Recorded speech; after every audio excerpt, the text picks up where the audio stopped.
For the first time ever, a new Gallup poll shows more Americans support legalizing marijuana than oppose it.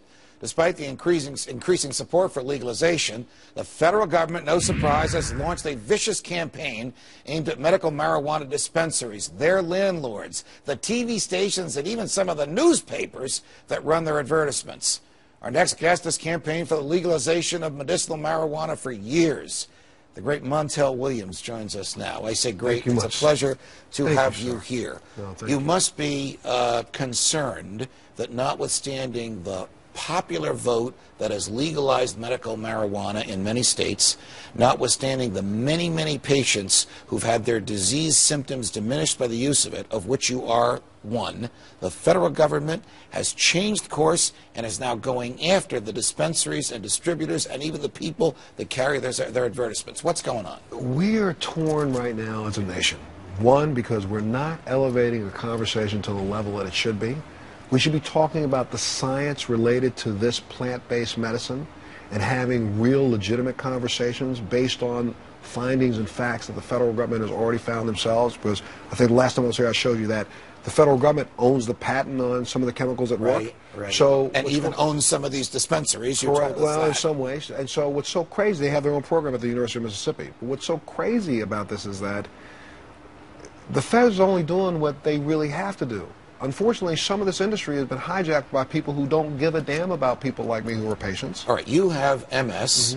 You have a serious version of it. You look like a young athlete. You're in great shape. The misery and discomfort from this disease is best treated for you by medical cannabis. And let me tell you what's going on. Otherwise known as marijuana. Marijuana. I have neuropathic pain in my feet and my shins and my ankles and my side, though I look the way I do because I'm telling you what happens to me, Judge. I have to get up every morning for 2.5 hours and try to do physical therapy to crack these legs out. I do an elliptical with a brain stimulation device in my mouth that shocks my tongue. I'm doing a treadmill. I'm doing everything I can so I get the residual effect. Are you worried that you might be prosecuted or the folks from whom you receive this pain-relieving medicine might be prosecuted? Yes, I am. And I'm hoping that what we can do is we can change the conversation in time to put some sense back into this. Number one, you said it earlier, 16 states and the District of Columbia have voted on behalf of their constituents to allow doctors to recommend marijuana. Now there's this new poll showing that half of Americans want it legalized, a far larger number than ever before. Yes. Switching gears. Sure. Have you been asked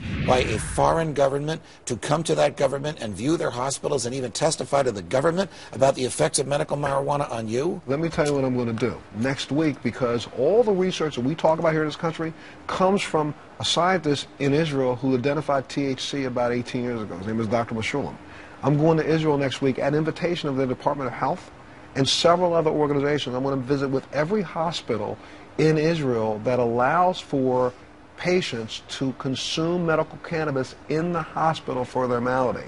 I'm going to show them some of the things that we've created in Sacramento right now in a facility that is now a new prototype that is showing people how to dispense it so that we keep patients in mind first. So I'm going to be in Israel all next week, visiting in Tel Aviv, in Jerusalem, in Haifa, going up to Safat, visiting patients. And I'm also going to get a chance to do this. Judge, Israel is conducting a study right now for PTSD. They're going to allow me to sit down, post-traumatic stress syndrome. They're going to allow me to sit down with some of their soldiers who they've now had a study going on for multiple years, treating them with medical cannabis. And I'm going to bring that back here to you. Montel, it's a pleasure. Thanks. Good luck in all your work. Thank you.